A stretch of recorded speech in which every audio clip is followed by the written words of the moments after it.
Kurian. I will let you start it off. Okay.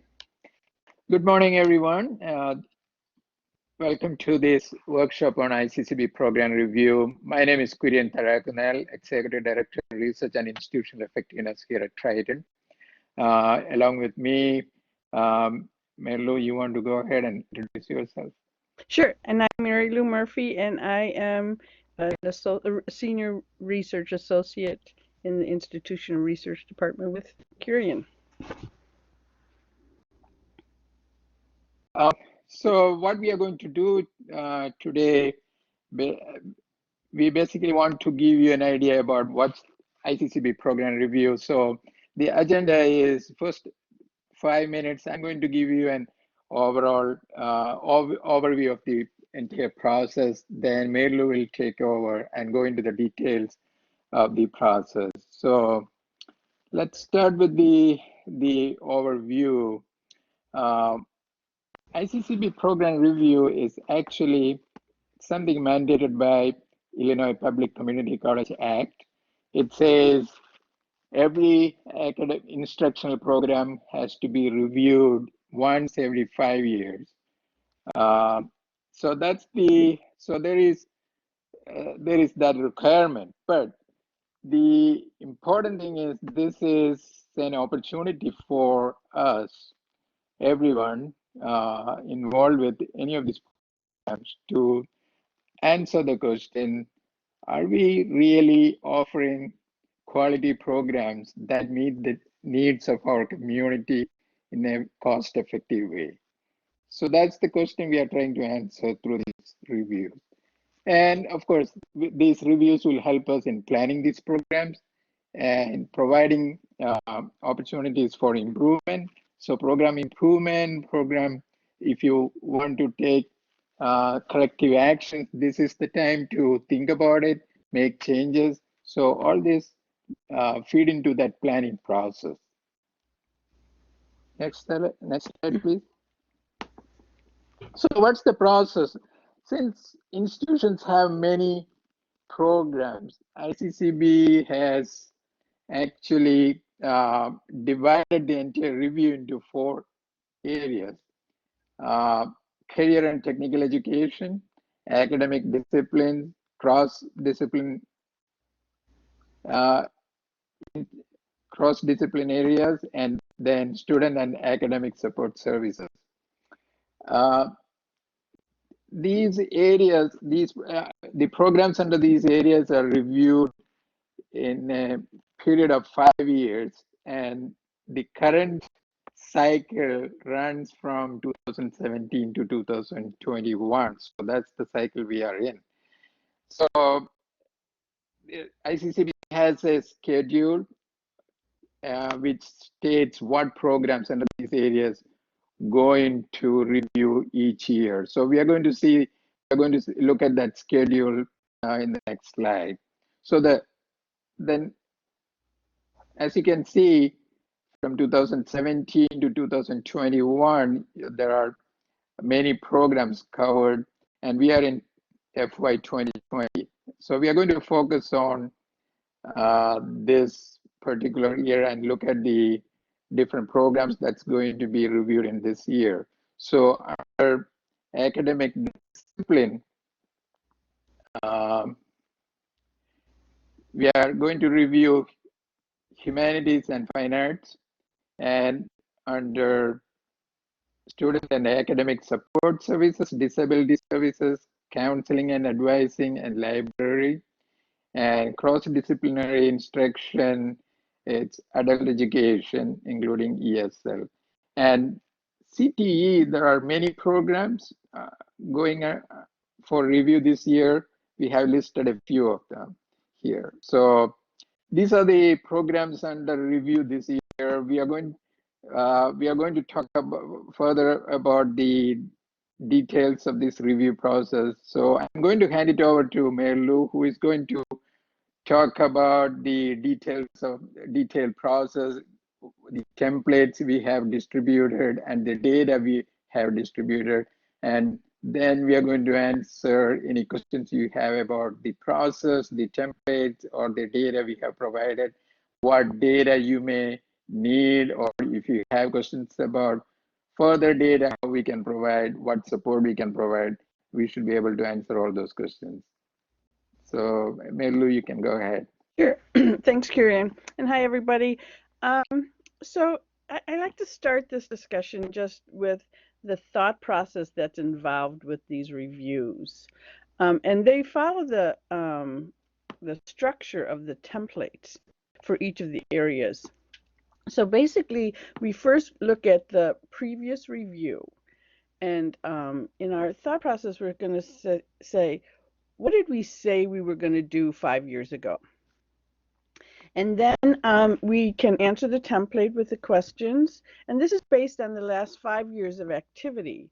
And the thought process at this point is, what have we done in these last 5 years? And then at the end of each of the templates is a summary or a review area that gives us an opportunity to say, what do we plan on doing for the next 5 years? And again, this action plan that we put down, that's what we're going to review in 5 years and continue this cycle to say, what did we say last time? What did we do? And what are we going to do in the next? So it's a continuous thought process. And so, when we fill out these templates, these are just the areas that we want to really think about. So we want to be concise in our answers. We end up with well over a 300-page document that, we're all reading before we send it across. So, and then ICCB is reading this document. So we want these answers to be concise. We're not going to copy any data into the cells. So basically what I have included in these templates is pretty much the data that they want. And then the rest of it is really using your words to answer the questions. In the templates that I have sent out, I have given you some hints or some thoughts about how to answer the questions in some cases. And so these are bracketed hints that I've given you. So we want to remove those brackets before you turn the paper in. And big thing, and this is ICCB, no spaces can be left blank. And there are very few questions that may be legitimate and not applicable answer, but overall, every cell and every question should be answered. So basically right now I'm going to talk about two of the areas that we will cover. So the CTE and the academic discipline. The library has a little different structure from the student affairs area. So I just want to show the commonality between the CTE and the academic discipline forms. So basically, as I said, it starts with answering the question, what was your prior review? So in a lot of these cases, I have answered that already. You have been sent the previous review so that you can also go back and see what was said in that review. I think it's a good thing to review them before you move forward. And again, the structure of those 5 years ago are much different than these new templates. So they didn't give as much information, but it's still important to read that to see what was said. And then you have the actual review analysis. So I'm going to just talk first about, curriculum data is in the CTE area, but they cover three areas: the need, the cost effectiveness, and the quality of the programs. And so the questions there are relevant to those areas. And for example, in the cost area, I have provided cost data. For the need of the CTE, I have provided demand data that we pulled from labor insight reports. And then the quality of the program. And within each of those categories, there is a summary question that says, what are your action plans, or why do you feel the program is good in these areas? So those are the important questions to really reflect on when you go through these areas. The CTE program then also has the data analysis for the program review, which includes enrollment data and disaggregate data. So the disaggregate data is data that I've also included in this package. So for each program, you have disaggregate data by gender and ethnicity, race, ethnicity. And so basically that information based on the questions is you're trying to compare what your program looks like at at the institutional level. So certain things to kind of look at is how does your gender match up with the gender of the institution? So some areas may have a program that has 99% male in it.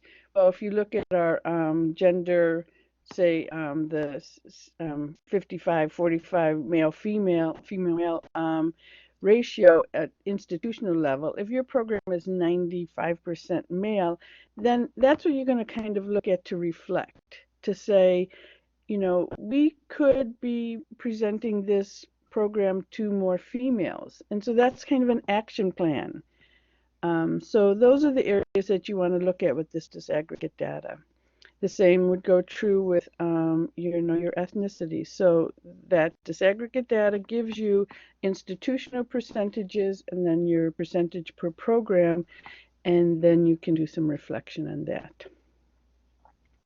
The academic discipline area for speech example would be they require all of the courses to be reviewed in that area. So that is more course related, and yet the enrollment data is given, the success rates are given. So similarly, you will be looking at that data in relations to institutional data. And then in each area again is the review section. So somewhat the same in that you have an intended action, a summary rationale, and then what are those intended action steps. And again, this is the time when you really want to sit down and think about what are we going to do for the next 5 years? What does this program need to do to maybe be better, to expand in certain areas? And then again, this is what you're going to look back on 5 years later to say, did we do this? So as I've kind of mentioned, these are the supporting documents that I will be sending, that I have sent out with each of these packages. So the prior review document, so the review that was given 5 years ago, and again, using this as part of the thought process to say, what did we say we would do? The demand data. So again, this is data that we have pulled from our Burning Glass Labor Insights software package. And there is a document that also explains how to read the data that I've sent you. But this is basically data that shows, data based on job postings versus actual employment in these areas. And then I point out the questions that this demand data will be used for. So questions 1.1, 1.2, and 1.3. How strong is the occupational demand for this program? By looking at this data, the demand data, you'll be able to answer that question. How has demand changed in the past 5 years, and what is the outlook for the next 5 years? So again, this data is answered in this chart. And then what is the district and or the regional needs? So the data that I've provided are based on the Chicago metropolitan area. Sample data by SEC code. I guess I didn't finish that sentence. I didn't really present that, but you have the demand data PDF to explain how to read that data. Any questions so far, Lauren? Okay, I'm just going for the... Yeah, I haven't seen anything come in through the chat or no hands are raised, but does anyone have a question they'd like to jump in?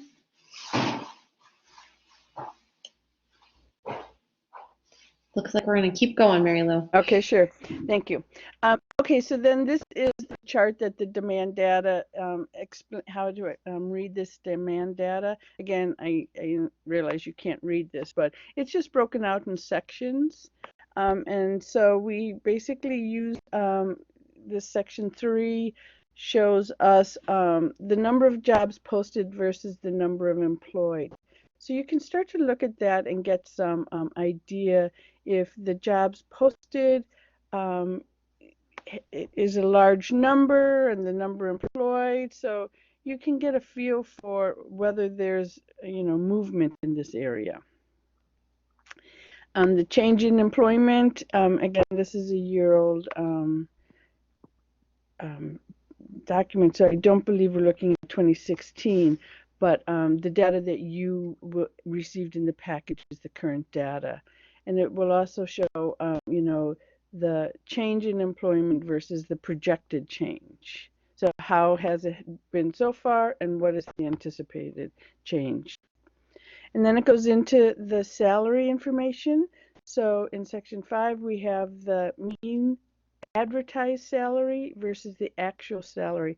So again, the Labor Insights is looking at the posted jobs and getting a feel for what our employers looking for, and then the actual is real data that says this is what the salary has been. So you can start to get a comparison of, how in sync those are and if it's improving or not improving. And then in the section 6, we have the educational requirements of the advertised positions. So you can start to see if your program is fitting well into the area of people who can get jobs with those degrees. And that's versus the actual education of people that are employed in this field in this section 7. So again, this demand data compares the the job posting data versus the actual data. And again, at any point, if you have questions on this while you're working with it, please always feel free to get in touch with us. And then in the other area of support is the cost by discipline and institutional. So we do answer some of these questions regarding the cost, and we can see that in questions 2.1 and 2.2 of the templates.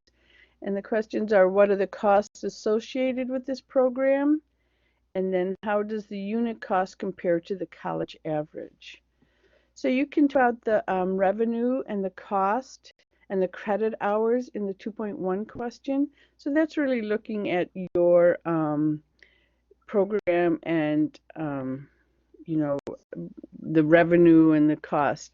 And then when it comes down to comparing it to the college level, so I will have given each of these the same line item, similar for each program versus the institution. So you want to compare that. We're looking at this adjusted RCF over here on the far right. 139 is the institutional level. And so you're going to want to look at this in your program and compare it to the RCF for the institution. Again, I've explained per question 2.1 and 2.2 how you can fill in the blanks in the area that I have already provided.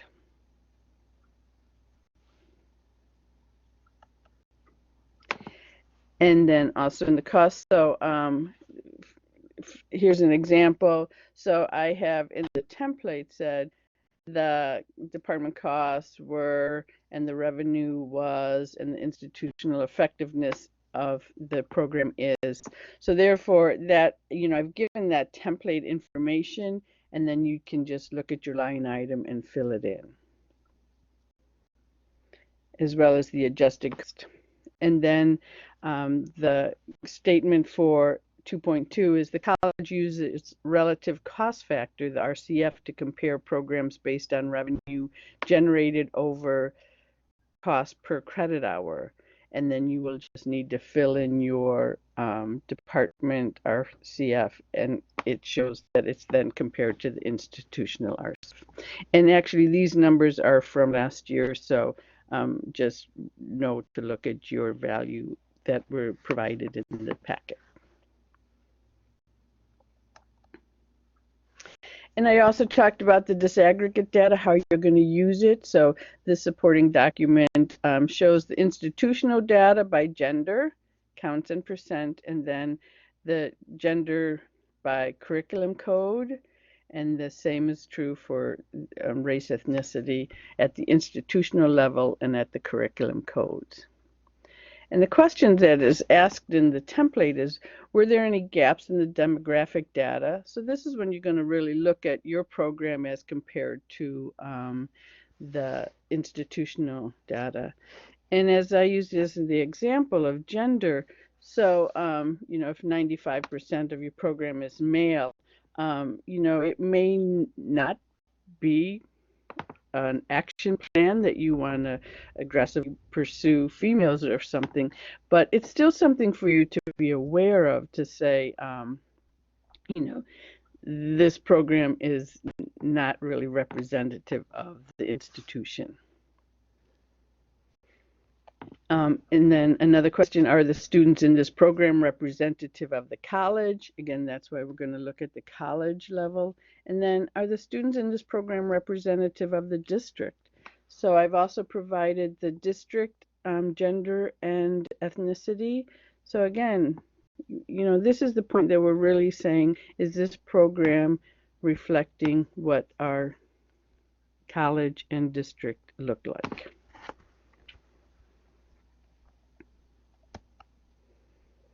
And then again, the last section, and this is the one, it's easy for me to say, but I think that this is really the one that you really want to put all of your thought into. So there is an action for the CTE. There's an action that says, moderate changes may be made, or, this program's going to be withdrawn. So you would check that box, but then you need to give the summary rationale and the intended action steps. And these action steps should be pretty well through and stated, so that it becomes like a pathway for you to really say, this is what we want to look at for the next year. And I would say, again, this report is certainly being read by Kurian and I for, just speech and formatting and stuff. So we clean it up that way. But it does go up to the administrative levels, and Mary Rita reads these word by word. So we want to be aware of what's being said and how it's being fed up to the upper administration. And so at this point, we can ask any questions. Kurian, did you want to add anything that maybe I missed? No, I think you have covered everything. I don't know if there is anything related to specific templates. Do you have these specific templates available? So one for the CTE and one for the academic discipline. Yeah, I actually have the library one also. So okay. So I would wait for any questions the participants have related specific to their discipline, their area, or in general. We would be happy to answer those questions. Sure. If you have had a chance to look at your template or your data,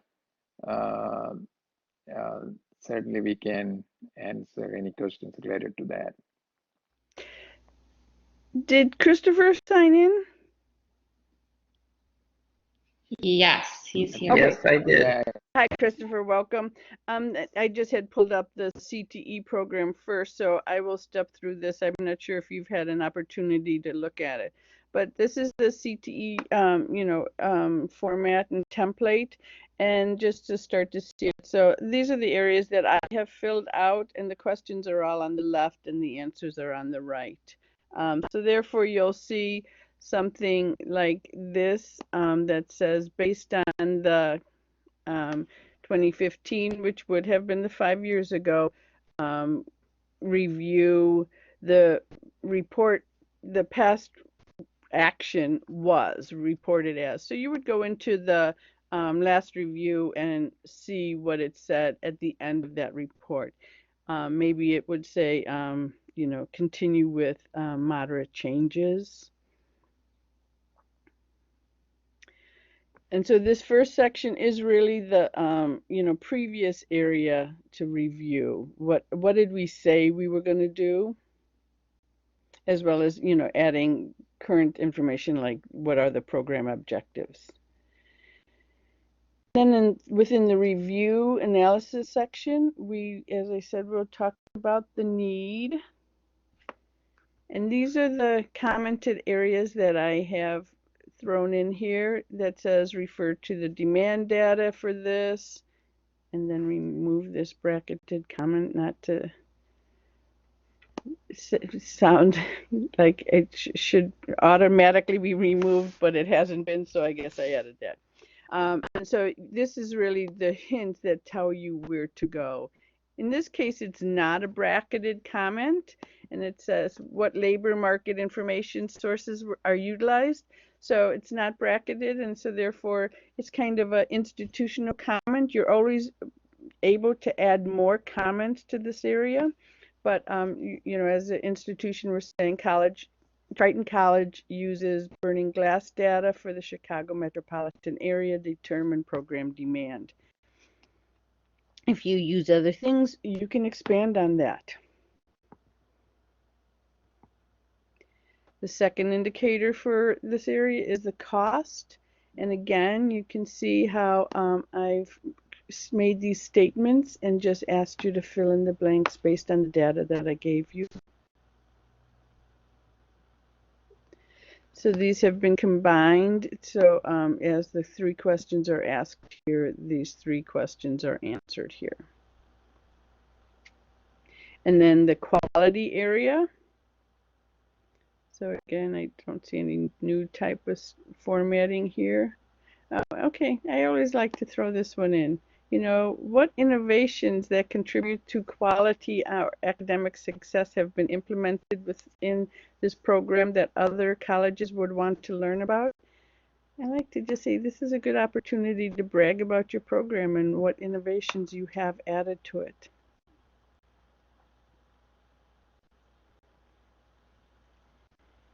And so all of this is about the quality. And then list any barriers encountered while implementing this program. Okay, so I'm sorry. Here's the final questions that I've said. Each one has a summary. So, did the review of this program quality result in any actions or modifications? Please explain. So, my comment is based on your comments above in the 25 questions. Please explain any anticipated actions or modifications. So again, within each section, these are the questions at the end that you can reflect on the answers. And then we go into the performance and equity area of this program. And now at this point, so prior to this, sorry, don't want to get you dizzy, but at first we're talking about the program as a whole. And then I guess I was thinking about, so then we come down and we talk about the specifics of the program. And so I've provided the enrollment for the past 5 years and the number of completions for the last 5 years. And then the section after here, what does the data support how does the data support the program goals? So you're going to look at this data and say, you know, does this data reflect what your goals are for this program? What disaggregate data was reviewed? And so again, this is a generic statement. It's not bracketed. Enrollment and completion data by curriculum codes and institutionally were generated by gender and race ethnicity for this review. And then you can start to use these questions. Were there any gaps in the data? That is the question that you're going to start to look at your disaggregate data and compare it to your program compared to the institutional data. What is the college doing to overcome any of these identifiable gaps? So this is, again, I'm just going to keep using the gender example. So maybe at this point you would say we want to start to market to more females, or, you know, somehow, if there's a gap, are you planning on addressing it? And then here is the institutional data. So the Triton institutional data, and you want to compare your program to that. And then here is the district data, and you want to compare your program to the district and make some statement. And then in the final review section, so again, here is the action plan that you can just check one of these boxes and then answer why did you give the above response. Your intended action plans for the program, which would be, what do we plan to do for the next 5 years? Are there any resources needed? And who is responsible for completing and implementing these modifications? So that's this basic CTE program review, and there would be one of these per program that would be up for review. And just for your information, these are all, the schedule is all based on these zip codes. So that schedule that was in the previous part of the presentation, we only saw one of the pages, but this is how we've determined what programs are reviewed. ICCB actually tells us by zip code what areas should be reviewed each year. Thanks, Marilou. I had a quick question that came in over the chat. Did you want to keep going through this, or are you ready for another question? Yeah, this one is, the CTE program is done now, so yes. Great. So Hillary popped in on the chat, and I actually had the same question. Specifically for, I'm assuming the library, but in general, did you say you'd be sending copies of the previous submission from 5 years ago? Yes, that should have been included with the packet that was sent out already. So in January when we sent that out. If you didn't get it, please let me know. Yeah, we can touch base with you after. Sure. Sounds great. Okay.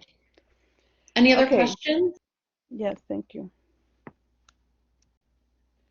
Marilou, if you could go over the template for the academic discipline too. Yes, especially the course one. Yeah. Exactly. So that's just where I was going, and then I will touch into the library third. Okay. So here's the academic discipline, and I have pulled up yours, Nicole. I take it you will be filling this out. And so now again, academic discipline has a introduction section about speech overall. And so again, the review summary gives you the opportunity to go back and look at the previous review and make some statements about that, as well as, you know, what are your program objectives? Those are current. And then the review analysis similarly has a need section, a cost-effective section where you can use the cost data, and then the quality section. And again, you'll see some question. In this case, and this is also a case for the CTE, what assessment does the discipline use to measure full-time and adjunct faculty? So therefore, I have a bracketed question that says, at the discipline level, students are assessed. And this would be for this particular discipline. And then we have added this comment that is not bracketed that says at the institutional level. And the same would be for this professional development. Oops, sorry.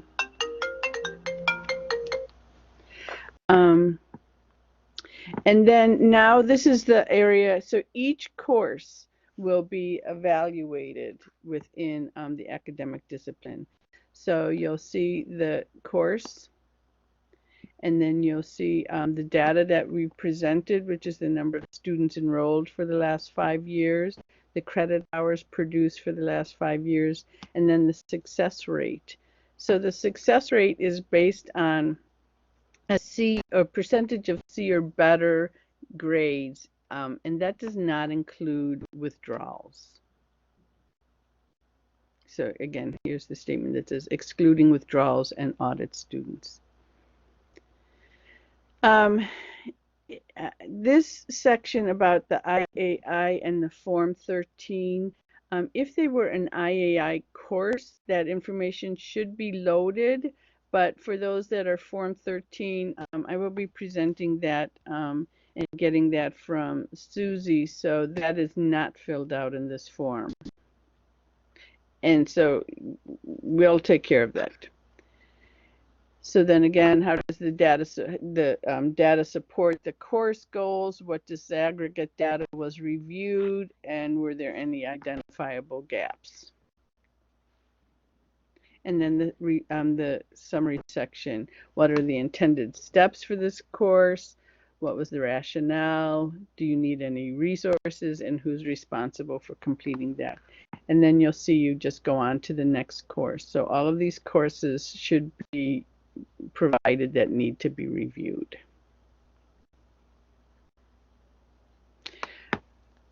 Are there any questions on the academic discipline, or I'm ready to go on?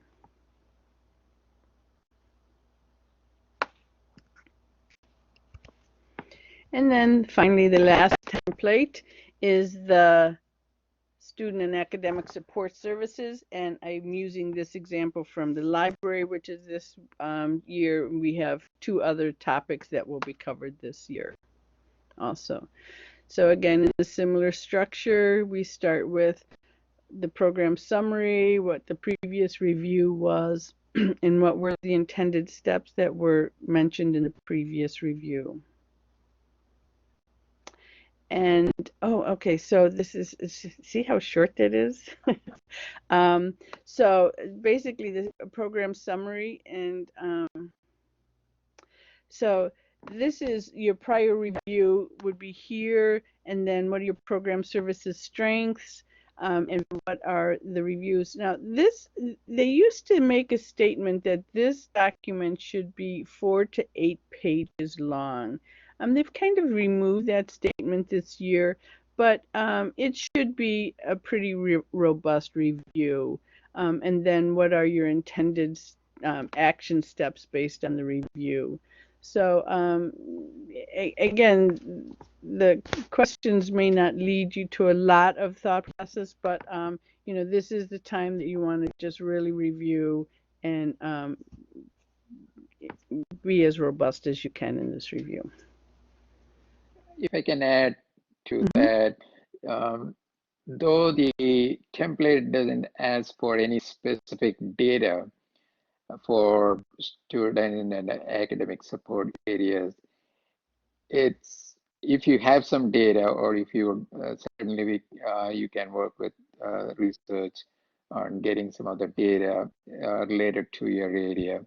And if you think you can support the arguments you are making there with the data, please go ahead and use that data. You can always have that data in the template itself. So though there is no specific data as in the template, you can certainly include data and the insights from the data.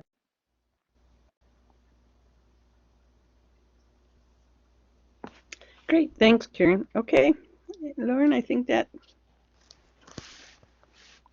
if there's any questions. Yeah, we have a few more minutes left in the session. Are there any questions about all three of those templates? Any point in the process, please feel free again to write in the comments or jump on the mic and ask Marilou and Kurian any questions that you might have. And certainly this is not the last opportunity to ask a question. You know, if at any time you're working through this, feel free to get a hold of me or Kurian. Again, an email would work best at this point to get a hold of us to ask any questions. And if anything is confusing or misleading, we're glad to answer those questions.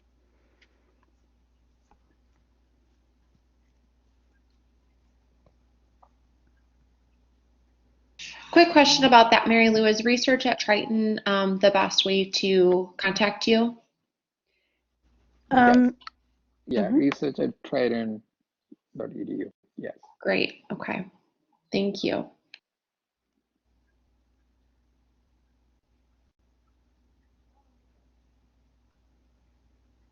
All right. Well, if there aren't any follow-up questions right now, I want to say thank you so much to Marilou and Kurian for your time. We really appreciate you walking through this. This session is being recorded, so we will include that on the CTE's Blackboard shell if you at any point want to come back and review it. Marilou, would you be open to sharing your slides as well? Sure. Great. So we'll have the slides. I can email it out to all the participants here today. And then again, research at triton.edu if you have any follow-up questions for Marilou and Kurian as you are filling out the templates approaching the deadline. All right. Thank you guys so much for your time. I really appreciate it. Thank you for joining us. Thank you very much, Lauren, and thanks everyone. Thanks everyone for attending. Take care, everyone. Thank you.